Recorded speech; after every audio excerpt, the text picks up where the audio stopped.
ನಮಸ್ಕಾರ ವೀಕ್ಷಕರೇ.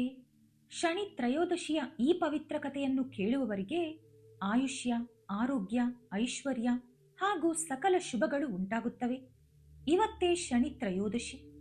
ಸಾಮಾನ್ಯವಾಗಿ ಶನಿವಾರದ ದಿನ ತ್ರಯೋದಶಿ ತಿಥಿ ಒಟ್ಟಿಗೆ ಬಂದರೆ ಆ ದಿನವನ್ನು ಶನಿ ತ್ರಯೋದಶಿ ಅಥವಾ ಶನಿ ಪ್ರದೋಷಂ ಅಂತ ಕರೆಯುತ್ತಾರೆ. ಜಾತಕದಲ್ಲಿ ಶನಿದೋಷ ಇರುವವರು, ಏಳಿನಾಟಿ ಶನಿ ಕಾಟದಿಂದ ಬಳಲುತ್ತಿರುವವರು ಈ ದಿನದಂದು ಭಕ್ತಿಯಿಂದ ಪೂಜೆ ಮಾಡಿದರೆ ಆ ಎಲ್ಲಾ ಕಷ್ಟಗಳಿಂದ ಮುಕ್ತಿ ಸಿಗುತ್ತದೆ ಎಂಬುದು ಬಲವಾದ ನಂಬಿಕೆ. ಅಷ್ಟೊಂದು ಮಹಿಮೆ ಇರುವ ಈ ದಿನದಂದು ಶನಿ ತ್ರಯೋದಶಿಯ ವಿಶಿಷ್ಟತೆಯನ್ನು ತಿಳಿಸುವ ಪುರಾಣ ಕಥೆಯನ್ನು ನಾವೀಗ ತಿಳಿಯೋಣ. ಈ ಕಥೆ ಶಿವ ಪುರಾಣದಲ್ಲಿದೆ. ಇದನ್ನು ಸಂಪೂರ್ಣವಾಗಿ ಕೇಳಲು ಪ್ರಯತ್ನಿಸಿ, ಏಕೆಂದರೆ ಈ ಕಥೆಯನ್ನು ಕೇಳುವುದರಿಂದಲೇ ಸಕಲ ಶುಭಗಳು ಸಿಗುತ್ತವೆ ಅಂತ ಹೇಳಲಾಗುತ್ತದೆ.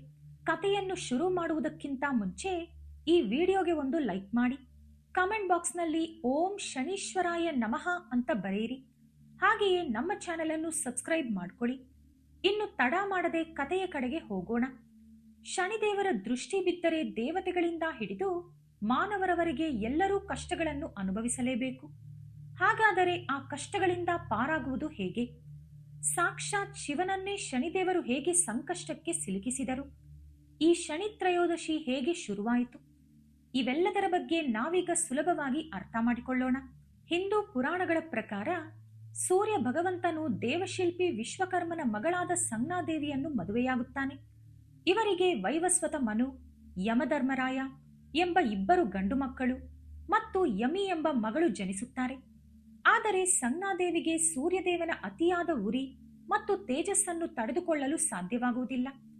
ಆಕೆಯ ಶರೀರ ತೀವ್ರ ವೇದನೆಗೆ ಒಳಗಾಗುತ್ತದೆ.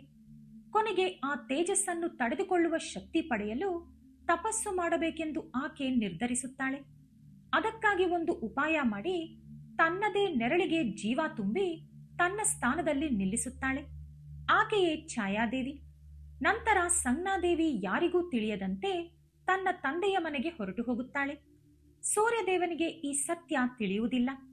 ಆತ ಛಾಯಾದೇವಿಯನ್ನೇ ತನ್ನ ಹೆಂಡತಿ ಎಂದು ಭಾವಿಸಿ ಆಕೆಯ ಜೊತೆ ಸಂಸಾರ ನಡೆಸುತ್ತಾನೆ. ಇವರ ಒಡನಾಟದಿಂದ ಸಾವರ್ಣಿ ಮನು, ಶನಿ ಎಂಬ ಇಬ್ಬರು ಪುತ್ರರು ಮತ್ತು ತಪತಿ ಎಂಬ ಮಗಳು ಹುಟ್ಟುತ್ತಾರೆ. ಶನಿದೇವರು ಗರ್ಭದಲ್ಲಿದ್ದಾಗ ಛಾಯಾದೇವಿ ಅತ್ಯಂತ ಕಠಿಣವಾದ ವ್ರತ ಹಾಗೂ ತಪಸ್ಸನ್ನು ಆಚರಿಸುತ್ತಾಳೆ. ಆ ತಪಸ್ಸಿನ ಶಕ್ತಿಯಿಂದ ಆಕೆಯ ಗರ್ಭದಲ್ಲಿ ಒಂದು ಮಹಾಶಕ್ತಿ ಉದ್ಭವಿಸುತ್ತದೆ. ಆ ಶಿಶುವೇ ನಮ್ಮ ಶನಿದೇವರು. ತಾಯಿ ಗರ್ಭದಲ್ಲಿದ್ದಾಗಲೇ ತಪಸ್ಸಿನ ಪ್ರಭಾವಕ್ಕೆ ಒಳಗಾಗಿದ್ದರಿಂದ ಶನಿದೇವರು ಹುಟ್ಟುತ್ತಲೇ ಗಂಭೀರ ಸ್ವಭಾವದವರಾಗಿ ಸದಾ ಧ್ಯಾನ ನಿಷ್ಠರಾಗಿ ಜನಿಸುತ್ತಾರೆ. ಆದರೆ ಶನಿ ಜನಿಸಿದ ತಕ್ಷಣ ಆತನ ಪ್ರಭಾವದಿಂದ ಸೂರ್ಯದೇವನ ತೇಜಸ್ಸು ಮತ್ತು ಬೆಳಕು ಮಸುಕಾಗಿಬಿಡುತ್ತದೆ. ಇದನ್ನು ನೋಡಿ ಸೂರ್ಯದೇವರಿಗೆ ಭಯವಾಗುತ್ತದೆ. ಈ ಮಗುವಿನ ದೃಷ್ಟಿಗೆ ಇಷ್ಟೊಂದು ಶಕ್ತಿ ಇದ್ದರೆ ಇವನು ದೊಡ್ಡವನಾದ ಮೇಲೆ ಇನ್ನೆಷ್ಟು ಶಕ್ತಿಶಾಲಿಯಾಗಬಹುದು ಎಂದು ಆತ ಆತಂಕ ಪಡುತ್ತಾನೆ.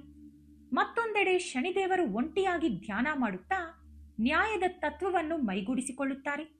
ಈ ಜಗತ್ತಿನಲ್ಲಿ ಎಲ್ಲೇ ಧರ್ಮ ತಪ್ಪಿದರೂ ಅಲ್ಲಿ ನಾನು ನ್ಯಾಯವನ್ನು ಸ್ಥಾಪಿಸುತ್ತೇನೆ ಎಂದು ಸಂಕಲ್ಪ ಮಾಡುತ್ತಾರೆ. ಇವರ ತಪಸ್ಸಿಗೆ ಮೆಚ್ಚಿದ ಬ್ರಹ್ಮ, ವಿಷ್ಣು ಮತ್ತು ಮಹೇಶ್ವರರು ಶನಿದೇವರಿಗೆ ಒಂದು ಅತ್ಯುನ್ನತವಾದ ಜವಾಬ್ದಾರಿಯನ್ನು ವಹಿಸುತ್ತಾರೆ. ಅದೇನೆಂದರೆ ಪ್ರತಿಯೊಂದು ಜೀವಿಯೂ ಮಾಡುವ ಕರ್ಮಗಳಿಗೆ, ಅಂದರೆ ಕೆಲಸಗಳಿಗೆ ತಕ್ಕಂತೆ ಸರಿಯಾದ ಸಮಯದಲ್ಲಿ ಸರಿಯಾದ ಫಲವನ್ನು ಕೊಡುವುದು. ಅಂದಿನಿಂದ ಶನಿದೇವರು ಜಗತ್ತಿನಲ್ಲಿ ಕರ್ಮ ಫಲದಾತ ಎಂದು ಪ್ರಸಿದ್ಧರಾಗುತ್ತಾರೆ. ಒಂದು ದಿನ ನಾರದ ಮಹರ್ಷಿಗಳು ಶಿವನ ಬಳಿ ಬಂದು ಶನಿದೇವನು ಎಷ್ಟು ನಿಷ್ಪಕ್ಷಪಾತವಾಗಿ ನ್ಯಾಯ ಒದಗಿಸುತ್ತಾನೆ ಎಂಬುದನ್ನು ವಿವರಿಸುತ್ತಾರೆ. ಆಗ ಶಿವನಿಗೆ ಶನಿಯ ಶಕ್ತಿಯನ್ನು ಪರೀಕ್ಷಿಸಬೇಕು ಅನಿಸುತ್ತದೆ. ನನ್ನನ್ನು ಕೇವಲ ಒಂದು ದಿನ ನಿನ್ನ ಬಂಧನದಲ್ಲಿ ಇಟ್ಟುಕೋ, ನೋಡೋಣ ಎಂದು ಶಿವನು ಶನಿಗೆ ಸವಾಲು ಹಾಕುತ್ತಾರೆ. ನಾರದರು ಈ ವಿಷಯವನ್ನು ಶನಿಗೆ ತಿಳಿಸಿದಾಗ ಶನಿದೇವರು ಆ ಸವಾಲನ್ನು ವಿನಯದಿಂದ ಸ್ವೀಕರಿಸುತ್ತಾರೆ. ಶನಿಯ ದೃಷ್ಟಿಯಿಂದ ತಪ್ಪಿಸಿಕೊಳ್ಳಲು ಶಿವನು ಯಾರಿಗೂ ತಿಳಿಯದಂತೆ ಕೈಲಾಸವನ್ನು ಬಿಟ್ಟು ಕಾಡು ಮೇಡುಗಳಲ್ಲಿ ಒಂಟಿಯಾಗಿ ಅಲೆಯುತ್ತಾರೆ.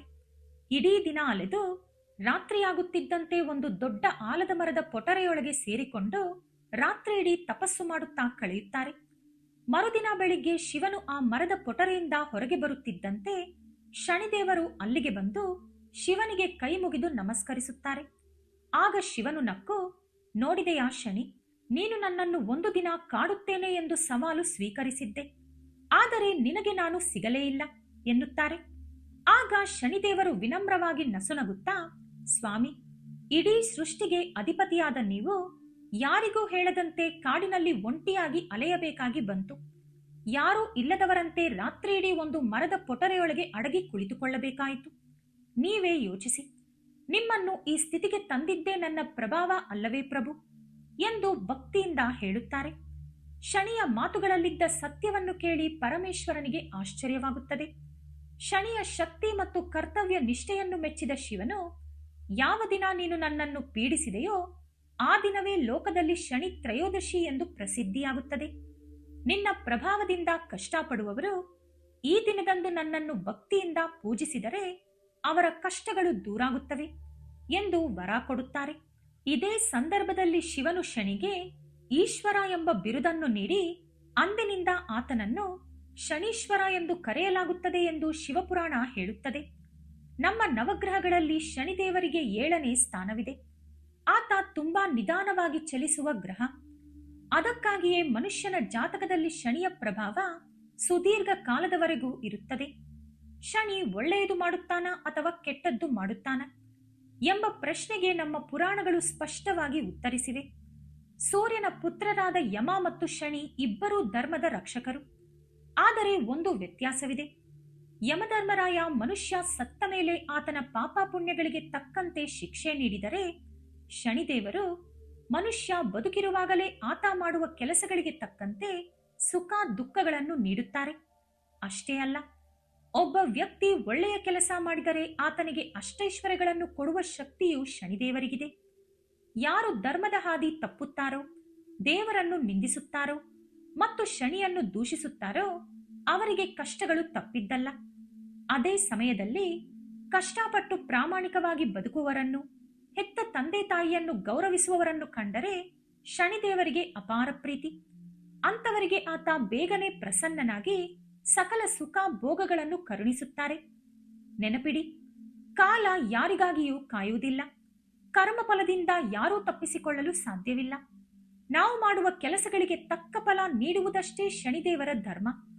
ಆತ ಯಾರನ್ನೂ ದ್ವೇಷಿಸುವುದಿಲ್ಲ, ಯಾರನ್ನೂ ವಿಶೇಷವಾಗಿ ಪ್ರೀತಿಸುವುದೂ ಇಲ್ಲ. ನೀವು ಮಾಡುವ ಕರ್ಮವೇ ನಿಮಗೆ ಶಿಕ್ಷೆಯೂ ಆಗಬಹುದು ಅಥವಾ ವರವೂ ಆಗಬಹುದು. ಒಳ್ಳೆಯದು ಮಾಡಿದರೆ ಕಾಲ ನಿಮ್ಮ ಪರವಾಗಿ ನಿಲ್ಲುತ್ತದೆ, ಕೆಟ್ಟದ್ದು ಮಾಡಿದರೆ ಅದೇ ಕಾಲ ನಿಮ್ಮನ್ನು ಎದುರಿಸುತ್ತದೆ. ಇದೇ ಶನಿಯ ನ್ಯಾಯ. ಈ ಮಾಹಿತಿ ನಿಮಗೆ ಇಷ್ಟವಾಗಿದ್ದರೆ ಖಂಡಿತವಾಗಿಯೂ ವಿಡಿಯೋಗೆ ಲೈಕ್ ಮಾಡಿ, ನಿಮ್ಮವರಿಗೆ ಶೇರ್ ಮಾಡಿ. ಹಾಗೆಯೇ ನಮ್ಮ ಚಾನೆಲ್ ಅನ್ನು ಸಬ್ಸ್ಕ್ರೈಬ್ ಮಾಡಿಕೊಂಡು ಬೆಲ್ ಐಕಾನ್ ಕ್ಲಿಕ್ ಮಾಡಲು ಮರೆಯಬೇಡಿ. ಧನ್ಯವಾದಗಳು.